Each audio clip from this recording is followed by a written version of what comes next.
Welcome, everyone. Good evening.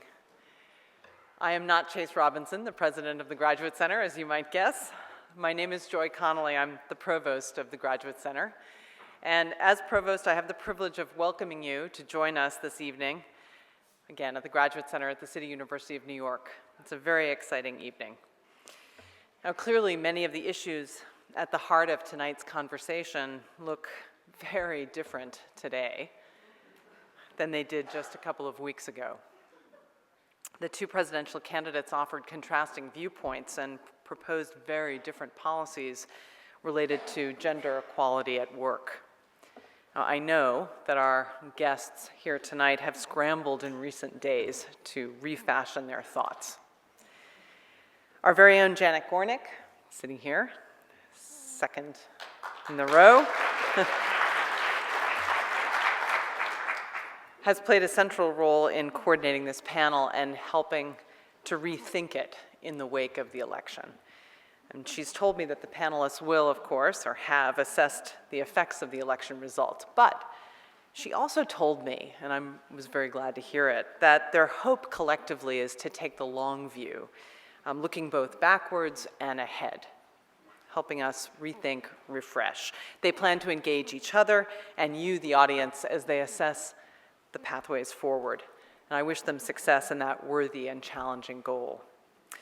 What's entirely clear to me, however, and I say this as someone happy to be new to the Graduate Center, I arrived as provost this August, is the Graduate Center's place in the public conversation of New York City and beyond.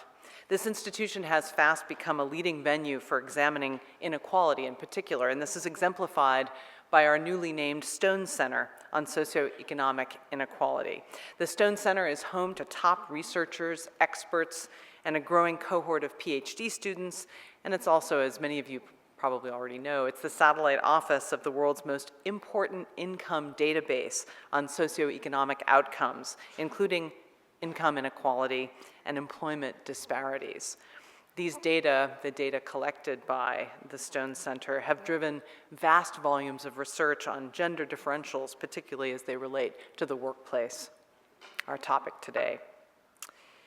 It's also important to remember the Graduate Center's place in the university system, given what we're doing here tonight, that is, advanced teaching and research exclusively, and the conveying of the results of that research to the broader public.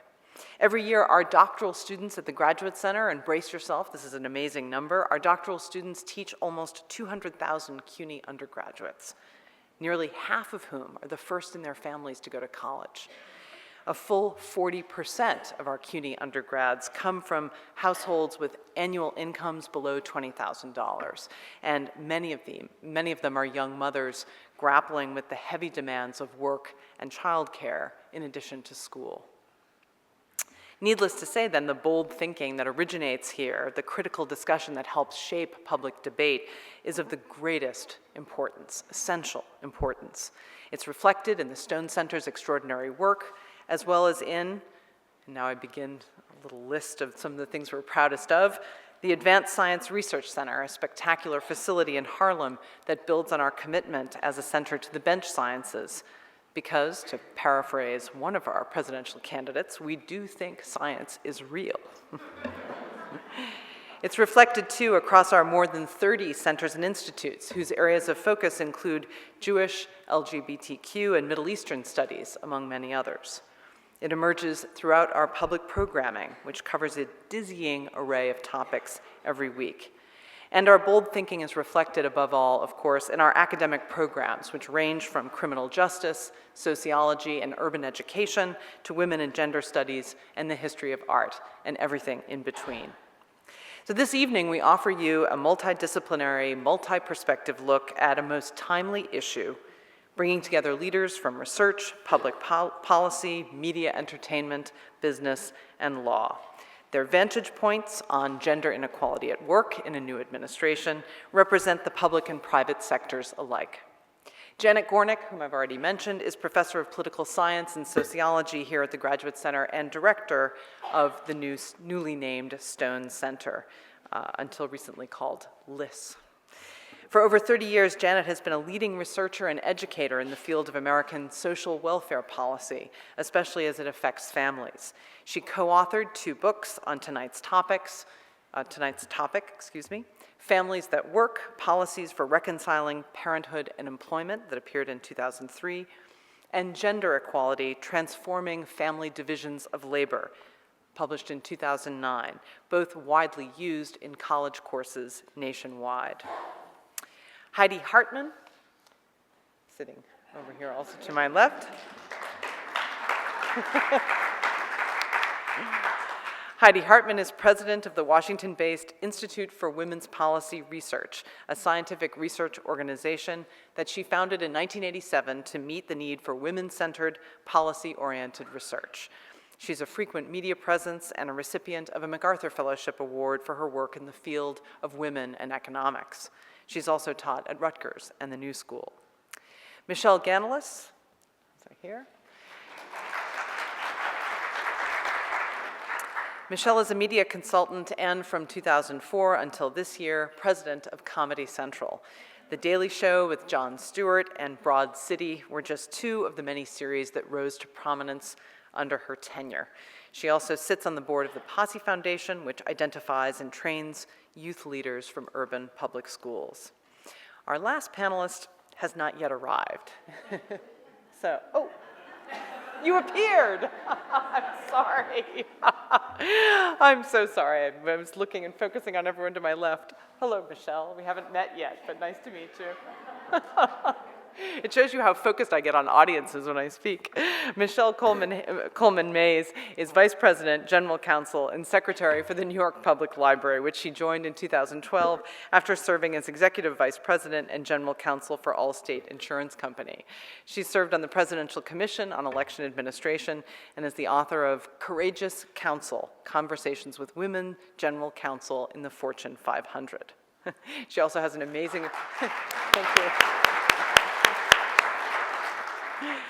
She has an amazing ability to materialize, which I'm glad to see. Thank you for coming. Before I introduce our esteemed moderator, I'd like to thank our Office of Public Programs and the Stone Center for making this conversation possible. We're privileged to work in such a distinguished community, and public programming is just one of the ways that we enlighten the city and far beyond. I couldn't be prouder to be the provost of an institution where issues of such great significance are framed in new ways. There's no better example of this than what you're going to witness tonight. It's now my pleasure to introduce our moderator, Gail Collins.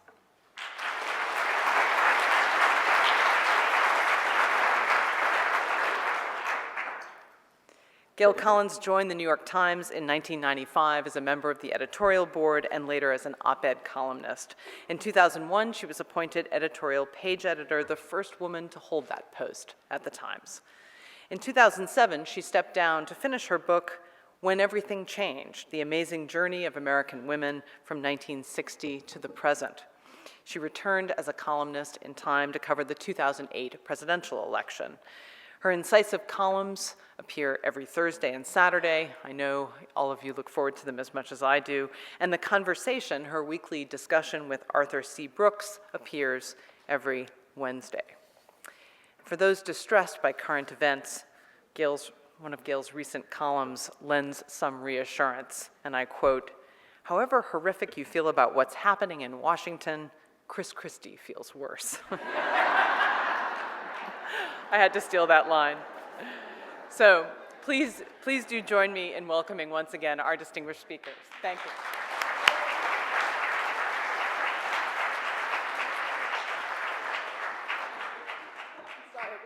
Okay, is this work? Welcome. Thank you all. Do I need to turn this on or anything? Are we okay? We're okay? We're not okay? We're okay. That's great. I'm so glad. Welcome tonight. I'm so glad to see you all, and I'm so excited to be here talking about policy. It's been so long, I swear. It's been at least 200 years I've been covering this campaign, and I don't think policy came up at all, so it's great to be here. And I'm going to turn it over to these great women who are going to have amazing things to tell you about all the areas that they know about from experience and research. I was trying to think myself of anything that I could offer. During the entire campaign, we asked ourselves every day, oh my God, has this ever happened before? Has this ever happened before? And generally the answer was no, this has never happened before. But I've been thinking about it more and more, and I would like to refer you back to William Henry Harrison. Now, this does not come up often, I admit.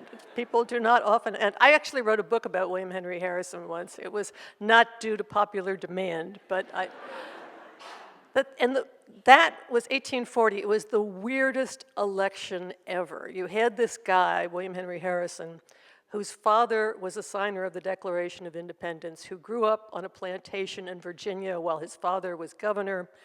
And he was marketed in the campaign as a humble old soldier sitting in a log cabin drinking hard cider. And that was their story, and they went with it, and it worked. And everybody, the hard cider part allowed all the rallies for the campaign to be very alcoholic. Everybody got drunk all the time. They rolled a ball around the country with William Henry Harrison's name on it, and people, you'd roll it into town, and people would look at that and say, yes, you've got my vote. Good ball, you know. And this went on, and I was thinking about it, and I was thinking, well, at that time, it was a changing time in America. You were getting the popular vote. You were suddenly getting political parties who were thinking, well, we're no longer having talks among the elite at dinner tables about policy. We're going to have fun. We're going to bring balls and drinking and stuff into the campaign. It was a huge change, and this one is like that. I am completely confident that the underlying thing we're going to decide at the end about this election was not the economy or the demographics, but the changes in the media, the changes in social communication, the changes in the way information moved around.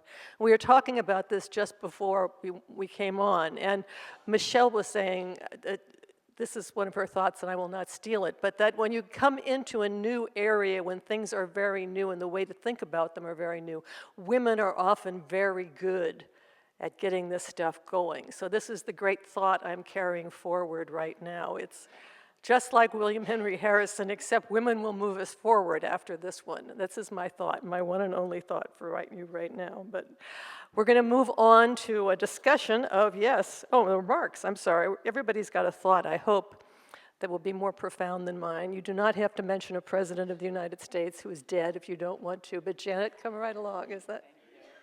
Thank you, Gail. Thank you. And thank you, Joy. Welcome. We're still in the new phases of welcoming Joy Connolly to the Graduate Center. We are going to begin with each of us talking for about 2 or 3 minutes, and I had suggested this as one of the internal organizers, that each of us say a little bit about how we ended up on this stage. We come from very different vantage points, and I asked each of them actually through Gail to think about for each of us, what are our most pressing concerns, what makes us hopeful, and what keeps us up at night. I want to say that my own interest in women in work started when I was a girl. Although I'm just a hair too young to have been a child of the 60s, I grew up in a home where we talked politics. In 1971, my aunt, Vivian Gornick, co-edited a book called Women in Sexist Society, and I think it's fair to say that I was the only 13-year-old girl in my Baltimore neighborhood who knew what a sexist society was, and that we lived in one. I can't say that I really knew what that meant at the time, but I did know one thing, and that was the fathers of all of my friends worked for pay, and none of our mothers worked outside the home, except for my own. And here we are, 45 years later, and of course the story of women and paid work has changed. As Heidi will show you shortly, we're going to show a couple of slides. A much larger share of women, both partnered and single, both with and without children, are working for pay, and indeed men's and women's engagement in paid work is much more symmetrical than it was when I was 13. But at the same time, the gender revolution, of course, remains unfinished. I've spent a good part of the last 25 years studying gender inequality at work, trying to understand how and why and to what extent men and women are connected to paid work and unpaid work so differently. And I know that there are a lot of factors operating: psychological, cultural, political, and economic. My own work has emphasized the crucial role of public policy. of public policy and institutions. One life-changing fact for me is that I learned some years ago that there are other rich countries in the world in which women's ties to paid work are much stronger and more stable than those of women in the United States. These are countries that face the same overarching pressures that we do: globalization and technological change and the rise of precarious work.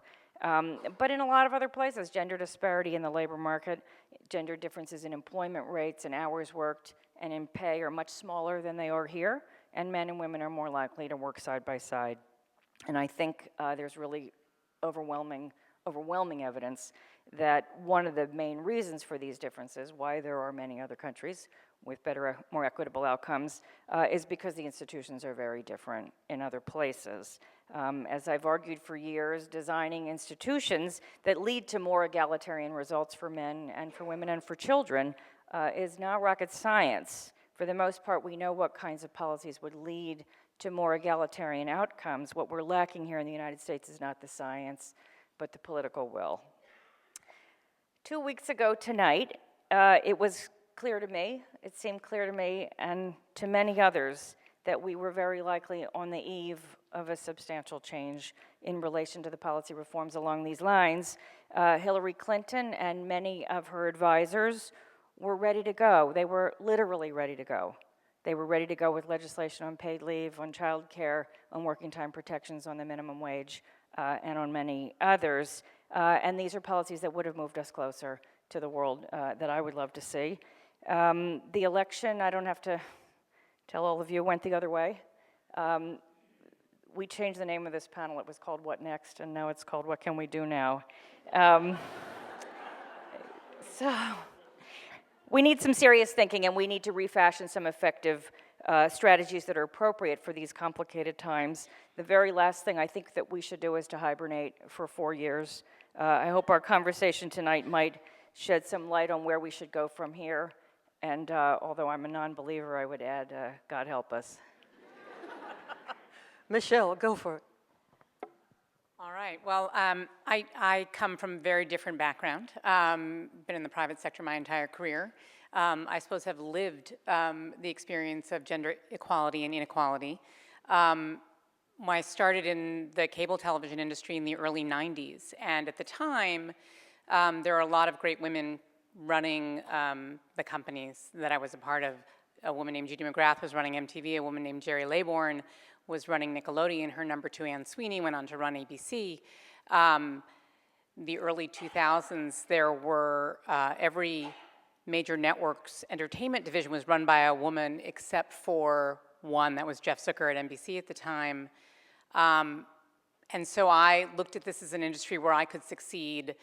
There wasn't sexual discrimination. There was sort of an open canvas for me, and I got very lucky and was mentored by a number of great men and women, and reached a level of success I had only dreamed of.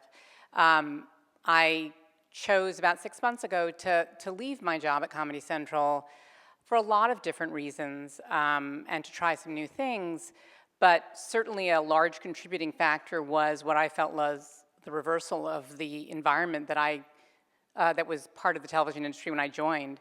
Now every major entertainment division of a network is run by a man except for one. Every major media company is run by a man.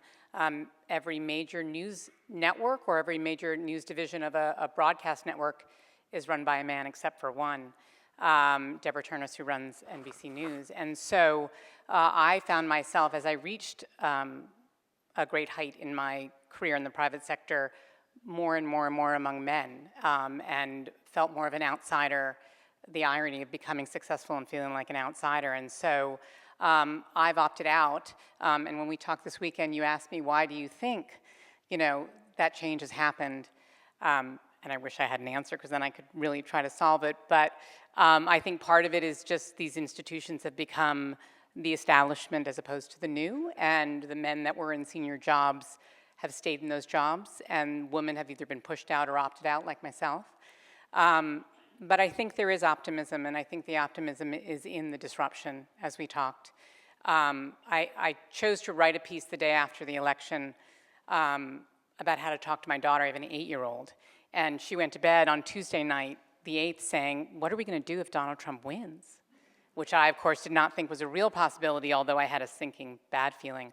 And so the next day, when I was forced to talk to her about it and have it not be as terrifying as it was to me, to her, I had to look for tangible evidence that there was promise. And one of the things I looked at was the map of the Electoral College if only millennials had voted. So I'm sure many of you have seen that. If only 18 to 34-year-olds would have voted, Hillary Clinton would have received over 500 electoral votes. That gives me great hope, even though as people age, they become more conservative. I still believe the tide will turn.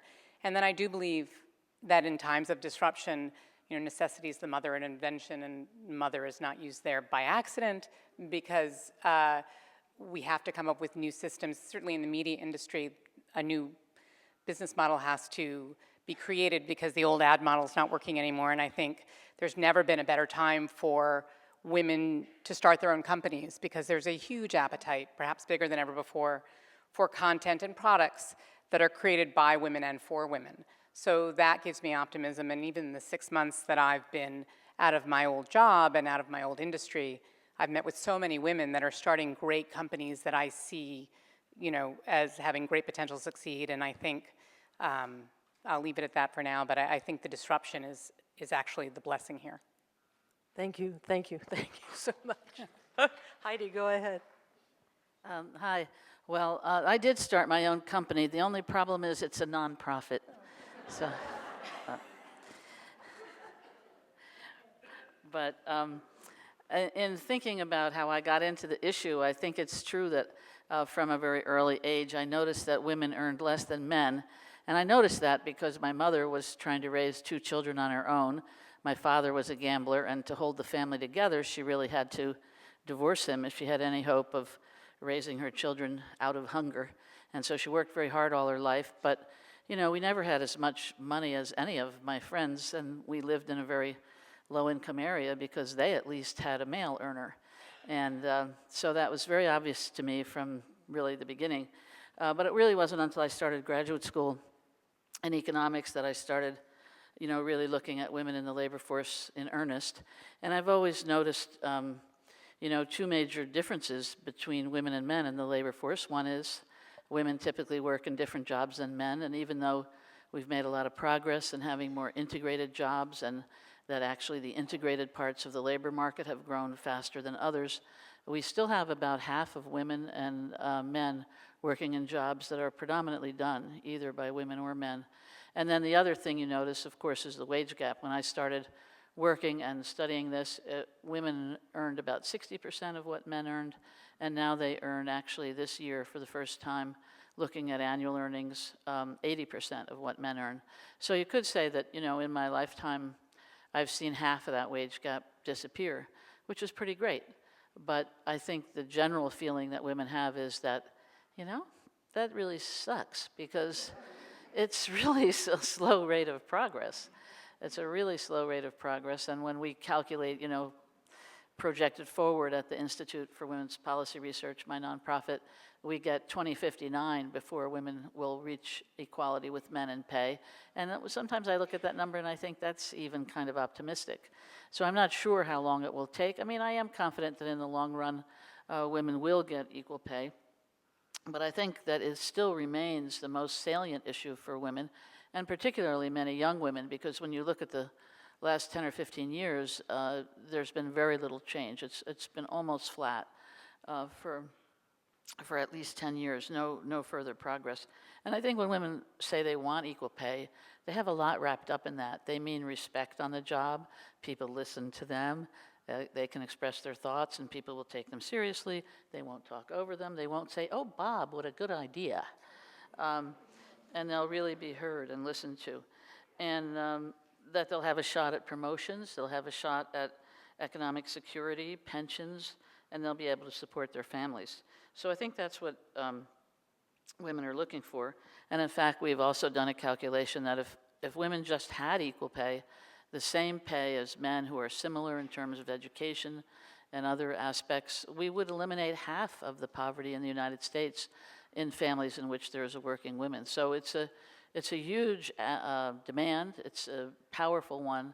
It affects an awful lot of aspects of work, and poverty and income if we could just get equal pay. So I think I'm going to stop there. I am hopeful in the long run. Michele. So I just have to say this. So on that Wednesday morning, I had some friends who, not unlike your daughter, thought they would wake up in a new world.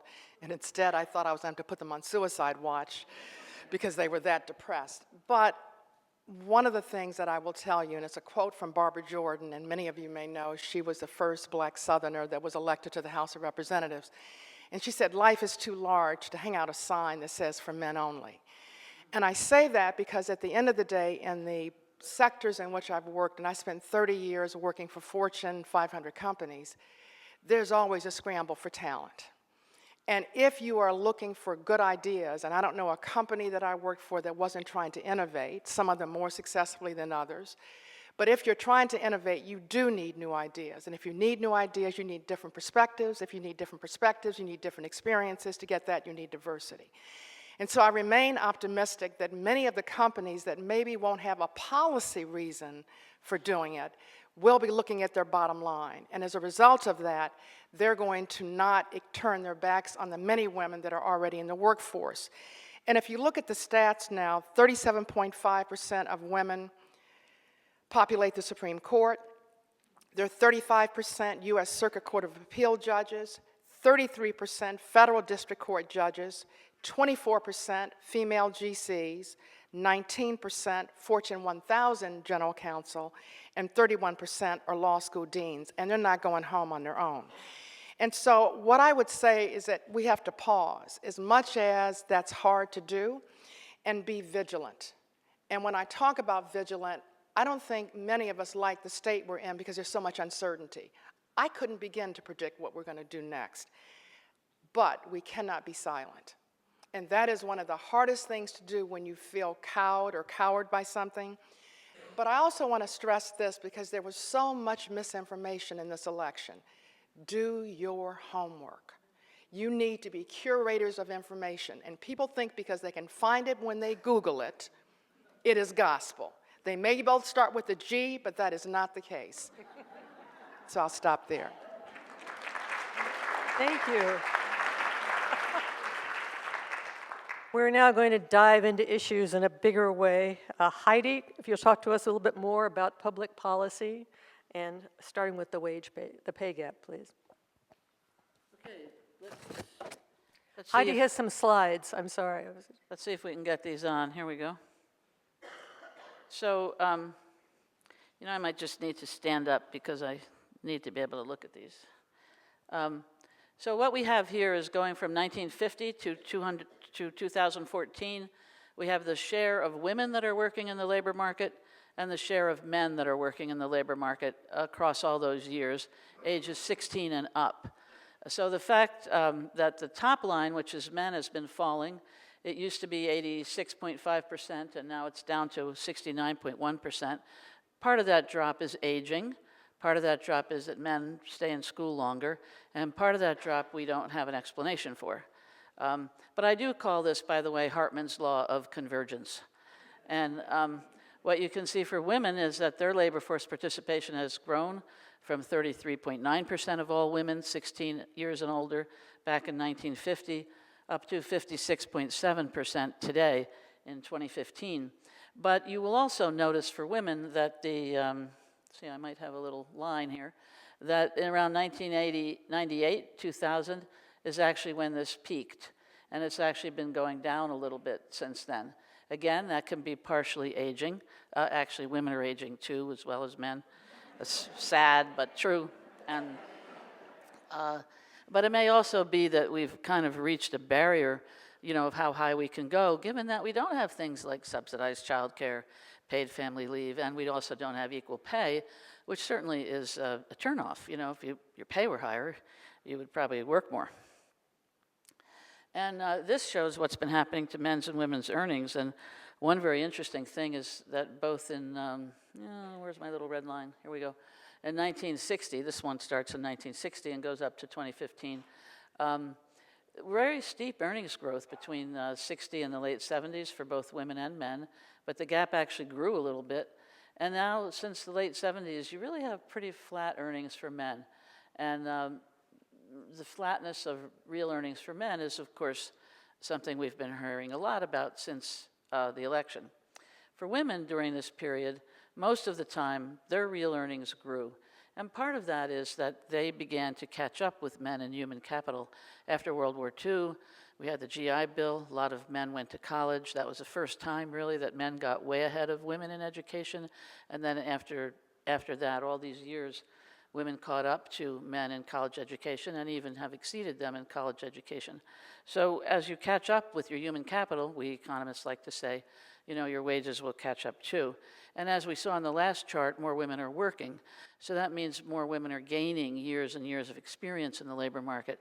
And obviously we couldn't get to the number of women we have in the labor market now if it weren't for the fact that mothers with children, older children, and then younger children have entered the labor market in large numbers. So women are gaining in their years of experience as well, another important form of human capital, and that means that their wages are growing.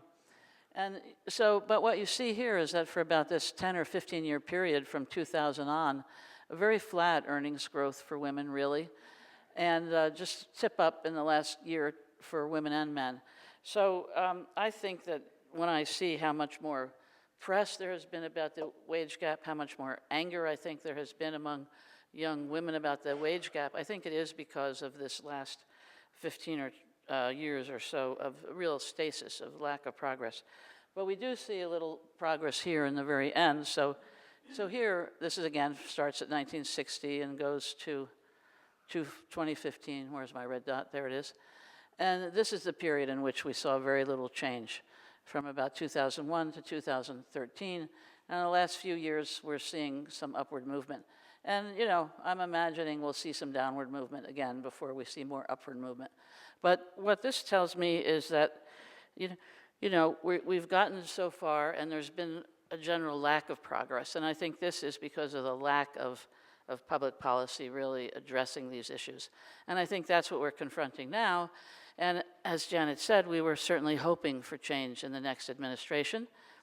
It's not automatic that we won't get it in the next administration we're going to have, but I think it's going to be a harder push to try to get more of these public policies that really can help women advance economically. Thank you so much, Heidi.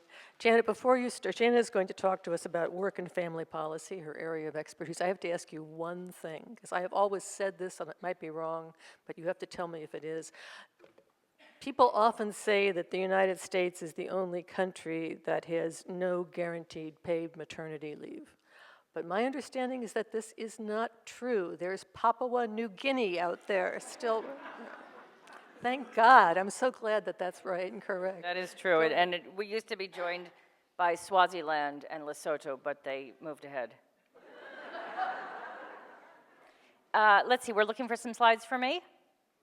I'm going to just tell you very quickly then. So, of course, Heidi has shown you a story of some success, but some stalling.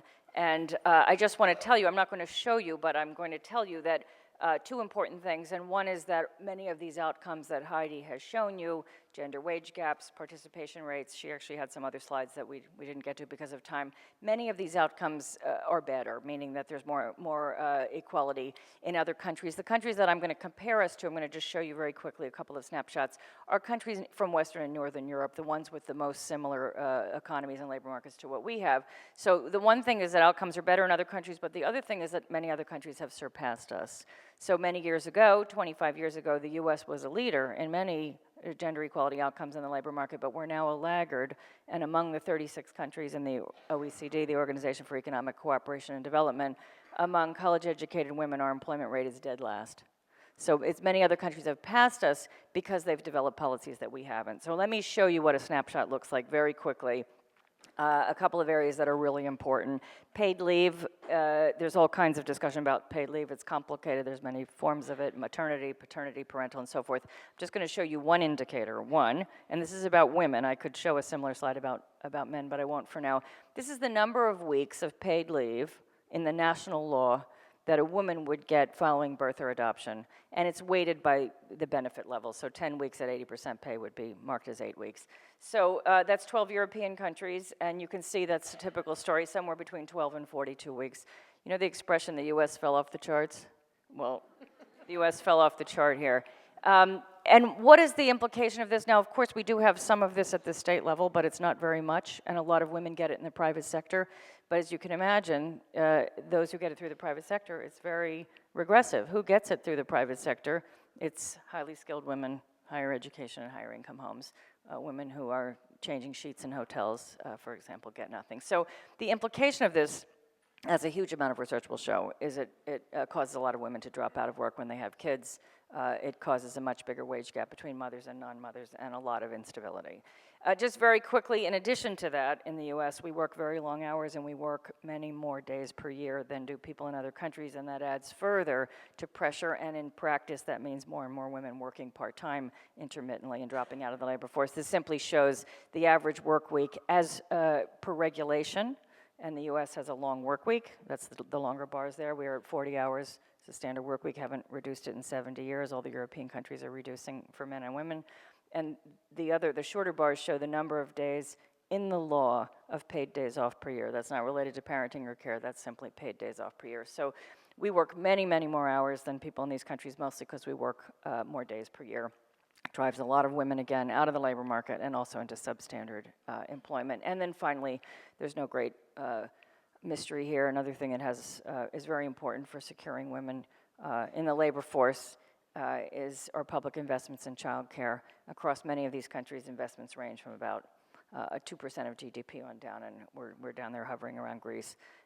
So the U.S. is, our colleague that many of us know, Joe Stiglitz, name I'm sure many of you know, often says inequality is a choice, and we've made it very meager social safety net and work-family reconciliation policy, as we call it. These very meager protections are a political choice, and that's a choice that the United States has made. Thank you so much. Michele Mayes, tell us from your vast experience in private and public, and what are you most worried about? What are you hoping for? And not much. She's not hoping for much, I can tell you that right now. Tell us your thoughts. The one area that causes me great pause, even though I can talk about another dead white man, which is Earl Warren, who was appointed by Eisenhower and became very progressive when he joined the Supreme Court. There may be 4 seats that get appointed on the Supreme Court, and that's a change that can last for generations. And so that causes me great pause, because even if there are other ways you can block and tackle, I'm not sure what you do about appointing 4 conservative justices to the Supreme Court who have it in mind to overturn many of the rights that we have gained. So I just want to say Ruth Bader Ginsburg does push-ups every morning.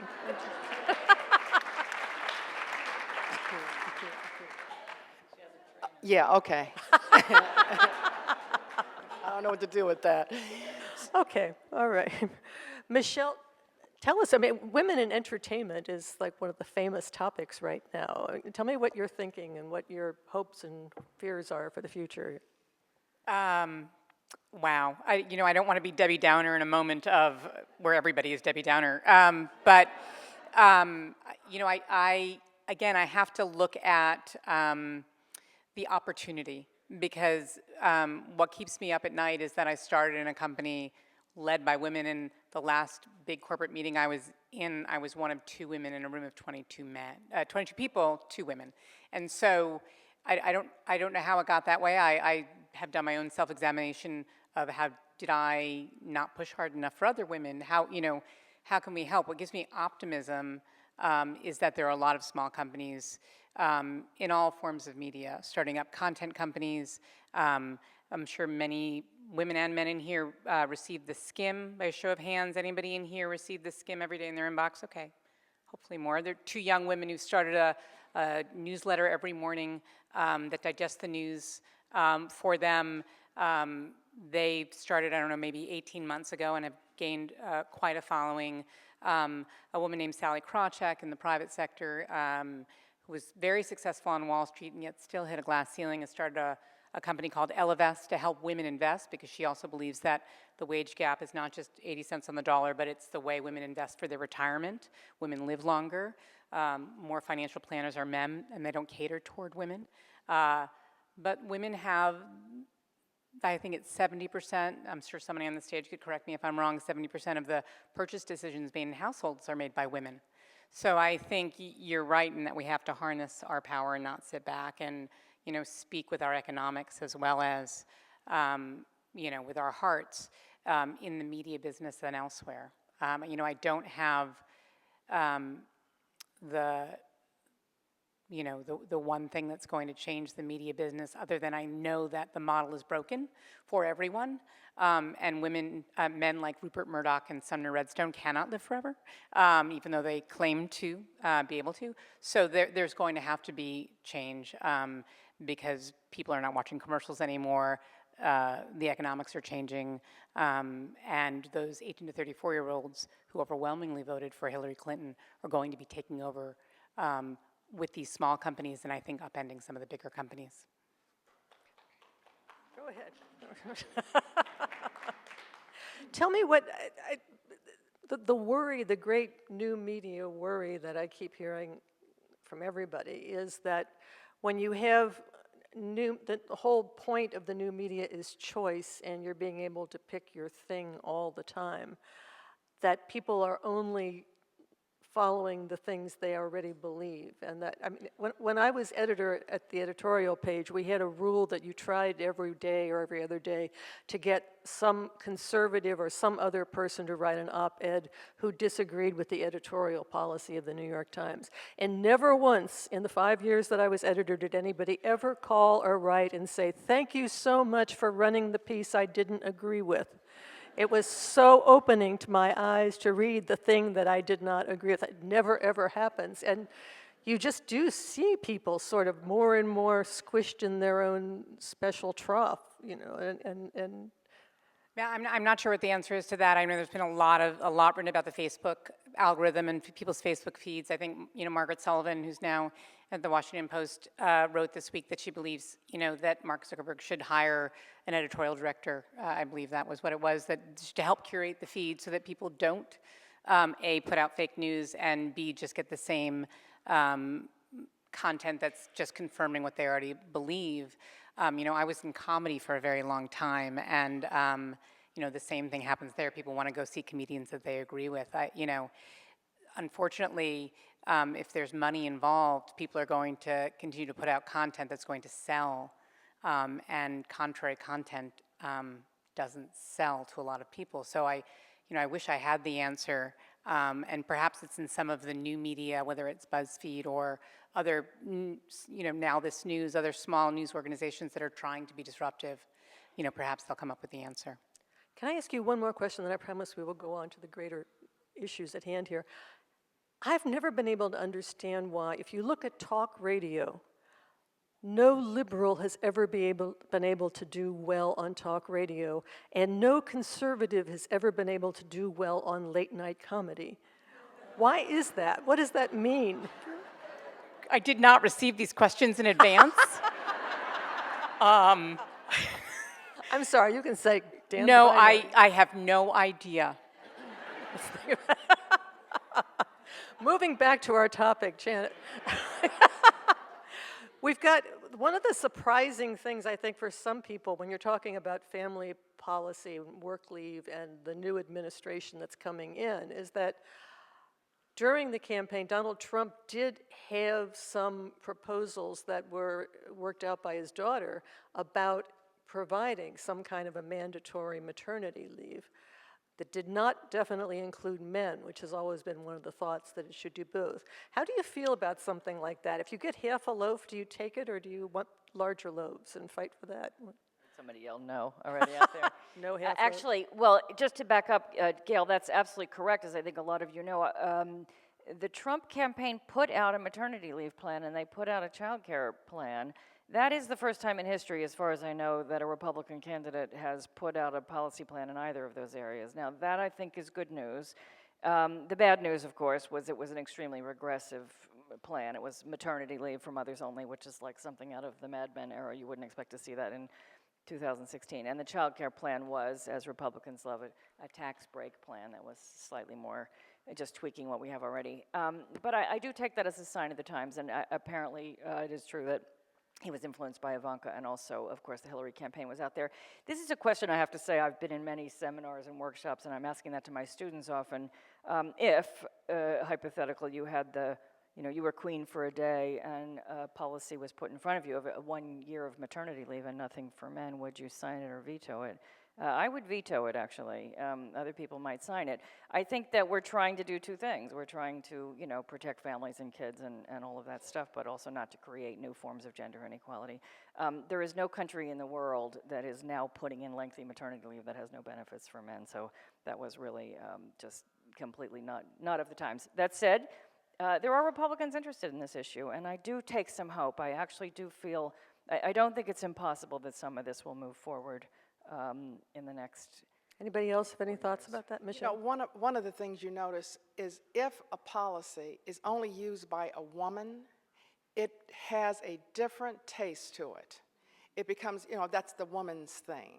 Whereas if it's a policy that men take advantage of, well, then it's the real deal. And so the problem with anything that makes that distinction is just problematic, not to mention the fact that you have gay people that adopt kids. Like, what do you do with them? Since they didn't birth the baby, they don't get to take leave. So it's just so many things wrong with the way they're approaching it. Heidi, go ahead. Oh, yeah. No half loaves. I would say that, that is one of the strengths of the American approach, is that we've gone for a very gender-neutral approach. In family and medical leave, which is an unpaid leave, it is available to both men and women. It is available for family care. It is available for your own illness. So for a pregnant childbearing woman, she has the right to it because she is temporarily disabled while having the baby and when the baby is very young, and she gets the family care part. A man could get the family care part. Two members of a gay couple could get the family care part. It works for adoption. So it's universal, and because it includes illness as well as childbirth, men get ill as much as women, so they do use it a lot. And in fact, since women were in the habit of taking leave, whether or not it was with pay or with a job guarantee before they had babies, and men were not, it was actually the men who have increased their use of family care leave around childbirth, much more so than women have. So it's been a great law that way. On the other hand, when that thing first passed in 1993, it was the first bill that President Bill Clinton signed. I don't think we ever dreamed that this many years would go by and there would be no improvement. It did two bad things. One, the lack of pay. Two, it set the threshold for which a business is covered at 50 employees. We didn't have any labor law in America that had that high a threshold.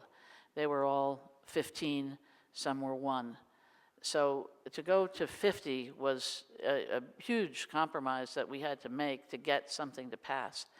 And so it's always difficult to know what to do. So we're stuck with that 50 now, and we haven't seen much progress. The only thing that got added to that bill was longer leaves, longer than 12 weeks, for military service people and their families who need to take care of a seriously wounded veteran. So, or active duty person.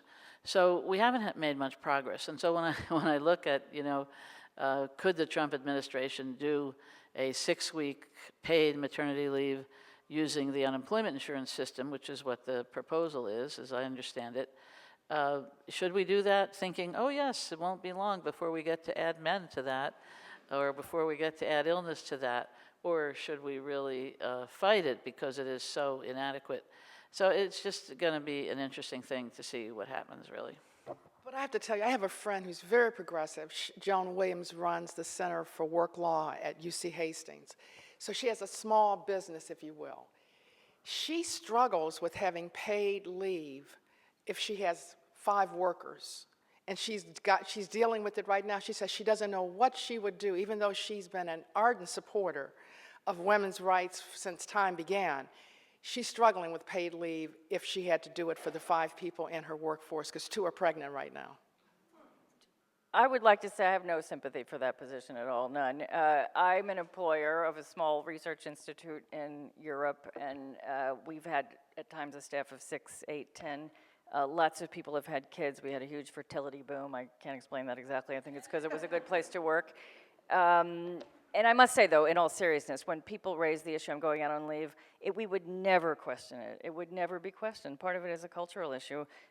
You know, when you get pregnant, you kind of know when the kid is coming. We planned in advance. You know, we replaced them. We shared the work. And I must say, I have extremely little sympathy for that position. And the paid leave programs in Europe have no minimum enterprise size. So there are millions and millions of people in the largest market in the world that figure out how to have paid leave with enterprises with as few as 1 and 2 employees. We've got about 15 minutes left, and we can do questions unless anyone else has anything they want to say about the election. Or Heidi, go ahead. Well, let me just add that here in New York, you have a great thing coming. First of all, New York City, paid sick days, very good. That's been for a year or so. But bless his heart, Governor Cuomo, after showing no interest for the longest amount of time, suddenly in the budget was passed paid family care leave, which of course men and women will be able to get. And it will start, I believe, in January 2018, and it will be up to 12 weeks. So it'll be the longest paid leave in the nation, starting, I think, in 2020. Right now, California has a 6-week paid family care leave. New Jersey has a 6-week paid family care leave. Rhode Island has a 4-week paid family care leave. So if you're lucky enough to live in any of those states, you do get some pay for family care, and you also get pay for the temporary disability part, the part where you're actually disabled if you're the mom giving birth to the child. Of course, it would also cover cancer, a car accident, a heart attack, whatever else. So we have these 4 states now with both paid temporary disability insurance and paid care leave. And they just happen to be on the left coast and on the east coast, so. You know, I would just add one more thing, not from the policy perspective, but just on, you know, obviously, as you've all pointed out, all these policies disproportionately affect women and therefore affect women in the workforce. And we all believed that Hillary was going to change that, right? The policies would change. You'd have a woman in the lead office in the country, and hopefully more women in both houses. But that didn't happen. And I'd say in the private sector, one of the things that I've sort of had my eureka moment in the last couple of years, so many companies, including my own, talk such a good game about diversity. I'm sure, Michele, you've had the same experience in a lot of your companies, the companies that you work for. But I think at the end of the day, what companies need to do is stop talking about having mentors and stop talking about the diversity programs and stop just having, you know, seminars and start hiring more women and start hiring more people with diversity and start promoting more women. And when you have more women in senior leadership positions, the policies in the private sector will change as well. I waited till I was in my 40s to have a family, and I adopted my daughter. And at the time, paid leave for women who adopted in Viacom, a very theoretically progressive company, was 2 weeks. And I got them to double it to 4, which was a big achievement at the time. And I could afford to take time because I was in my 40s, but I think it disproportionately affects women who are in the lower rungs of corporate America, and as you said, the women who are not in corporate positions. So I think if the private sector has to take over, women and men have to hire more women and promote them and not just talk about it. So one of the things that wasn't mentioned, so I chair the American Bar Association Commission on Women in the Profession, and for those of you who may not know, Hillary was the first chair of that commission. It has been going strong for 30 years. That is not a plus. But what's important is we're doing research on something that goes to the heart of what Michele just mentioned, which is implicit bias. And it shows up in so many different versions, it's hard to keep up. But the research will come out at probably the middle of next year, and what you're talking about is stop admiring the problem. And instead, do metrics so that if you measure, you will know what is wrong. And then you can decide how you want to approach it. So that is the goal of this research. We did a survey to accompany it. But it is tackling saying, don't fix women, fix your organizations. This is a great moment on which to let the audience jump in now, since and I think you can go, there's a microphone over there and over there if you want to line up. Anybody who has a question for anybody or in general, we would be happy to hear from you. Hi, I was one of the youngest graduates in the program here at the CUNY Graduate Center 16 years ago, and I am having a baby on my own in 7 weeks, and it's really hard to get the professional clock and the biological clock to sync. Like, it's real for women, you know, and I'm the chair of my department now, and most of the women who became single mothers or became mothers younger get stuck as adjuncts. And I don't think that's just in higher education. I think that the impetus on women professionally to postpone and postpone and postpone, and then the desire to have a family just hit each other head on. And I'm wondering how we make that work. Any suggestions on making it work? Collect a few. Pardon? I'm sorry. Janet suggests to me that maybe if we collect a couple more questions, we can answer them all at once and have a dialogue going on. Go ahead.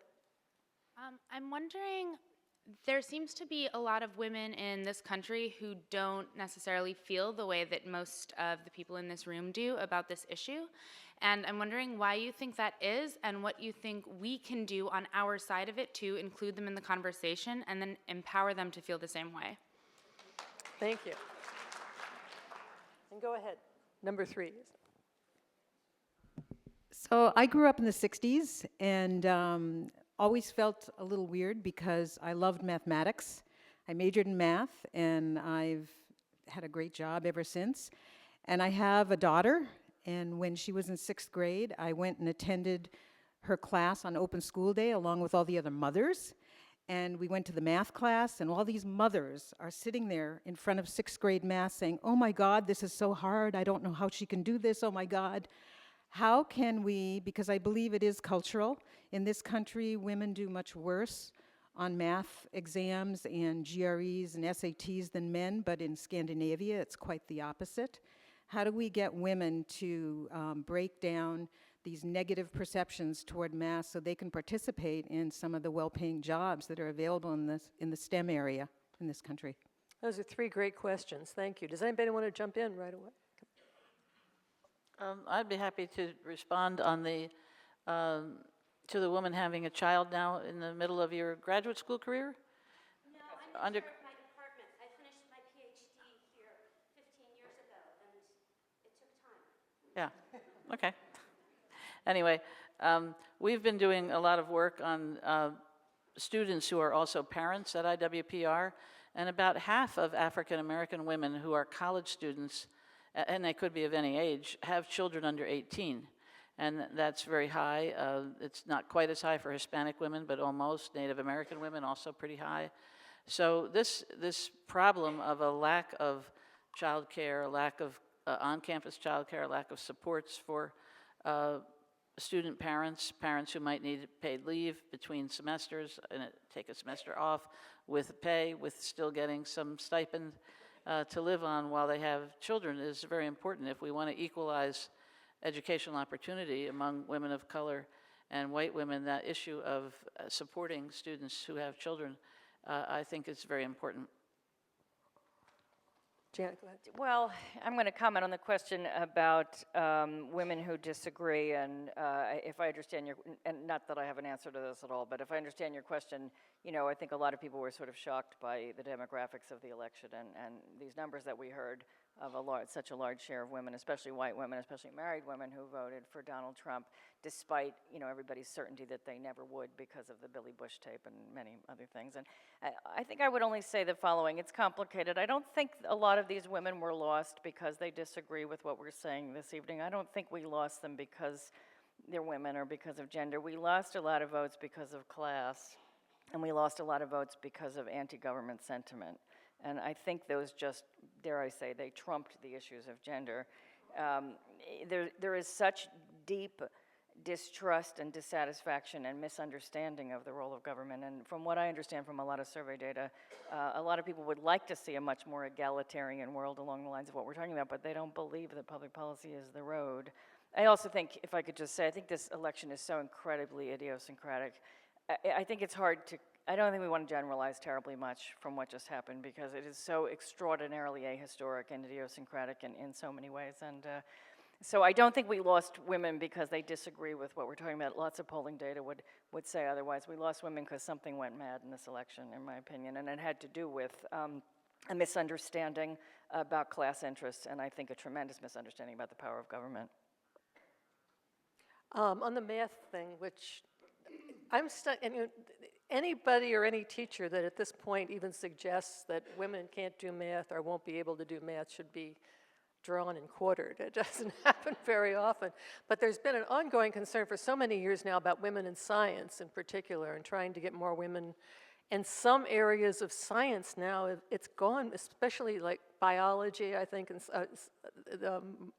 There's areas right now in which women are actually beginning in medical studies to take the fore. So I've got great faith that all this is going to work out. I know this is not a good day to be telling you that everything's going to be working out, but on this, we've really made a lot of jumps, and if you see anybody out there who is suggesting that women cannot do math as well as men, please call them in somewhere. It shouldn't be happening. Does anybody else out there who'd like to ask some questions? You can yell if you want. Go ahead. Hi. One of the words that have come into the culture recently is a very fun, interesting word, mansplaining. And I'd love if our corporate private sector guests could just talk a little bit about the corporate culture and how you see that internally, like women yourselves, leaders in that culture, how can we change it so words like that don't have to exist anymore? And what is the psychology that you see that women working in that culture can help do to help change that culture? You know, one of the things that I think is implicit in the comments we've heard is we need allies, and we need male allies. So that many times women think they're battling something on their own, and so they'll look for other women to coalesce with them. I actually think that if you get other men partnering with you on big issues, the words like that don't have to exist, because they'll be speaking up. You gave the example of over-talking when a woman says, it's my idea. Well, it was until Bob took it. And so if you looked at an article that appeared a couple of months ago about the White House on the Obama administration, where women were having a very tough time breaking in, and so they formed a sisterhood. Now, that didn't involve any men, but they made a very conscious effort to become allies amongst themselves. So I think that when I look at my career in particular, I would tell you I had lots of male allies, and they were willing to fight the battles as much as I was. Yeah, I would echo that. I became president of Comedy Central. That wouldn't have happened were it not for my boss, who is a man in touch with his feminine side. But that's neither here nor there, I suppose. But raised by a mother and 3 sisters, and had a daughter of his own, he gave me virtually every opportunity I had in my career. But I think the case is not like that for many women, and the banding together that happened in the Obama administration, I think, is so frowned upon because women don't want to be seen as complainers. They don't want to be seen as whiners. They believe they have to, and I believe this for a very long time, they have to go by the same rules as the men do to succeed. And I think that's where we have to teach the younger generation that you don't have to do that you don't have to keep quiet when somebody makes a lewd comment, that you don't have to keep quiet when you see a woman passed over for a job, because you'll be seen as a whiner or a complainer. I think that's a huge societal change that has to happen, but I think it's critical. Thank you. We have time for one more question, and luckily we have one more question. I'm always drawn to the statement that Margaret Mead made, that in some societies, women are the weavers and men the farmers. In other societies, the reverse is true. But in every society, no matter what the man does and what the woman does, what the man does is the more important and the higher paid. And I think that that's one of the problems that we're facing. I'd like to hear particular economists start discussing the idea of comparable worth, which we talked about many years ago, but have dropped because we were so unsuccessful.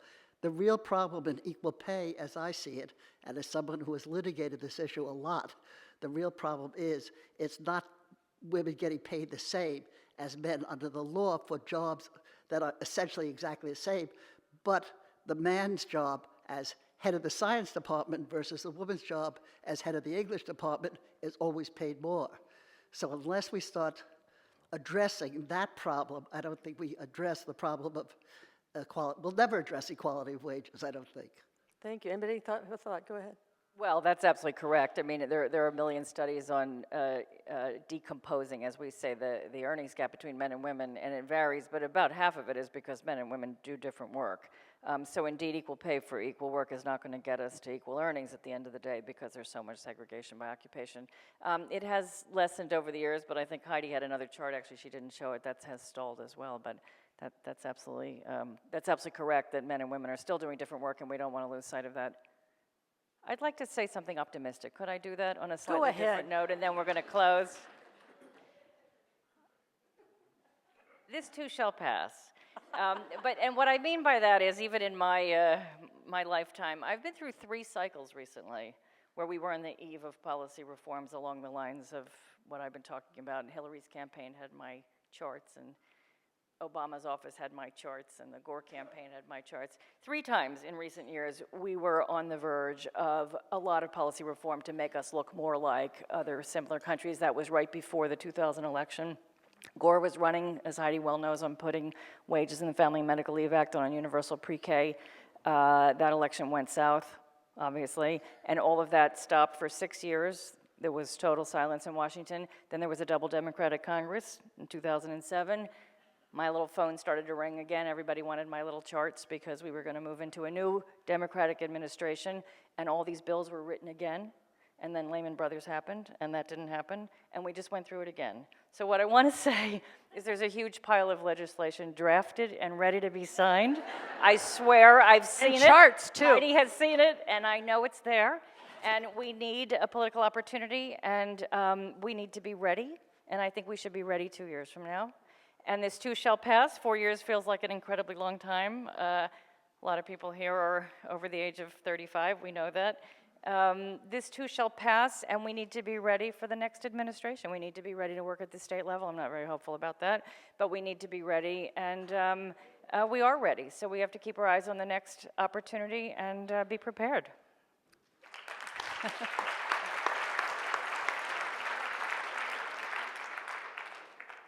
And I would just add that, you know, the states remain the experimental areas where we can get things done. And we have 7 states now that require paid sick days, that employers must give a certain minimum number of paid sick days. We have about 30 counties and cities that also require paid sick days. We had 4 states that increased the minimum wage in this election. So we can do a lot in the states, and we're, you know, for these next 4 years, we're definitely not going to stop working there, because there is a lot we can do, and the American people need a lot of help. So this is something I think we just need to keep focused on as well. Seize the day. Your time is coming. Listen, thank you so much for coming tonight. We really appreciate it. Thank you, everybody. You were fantastic.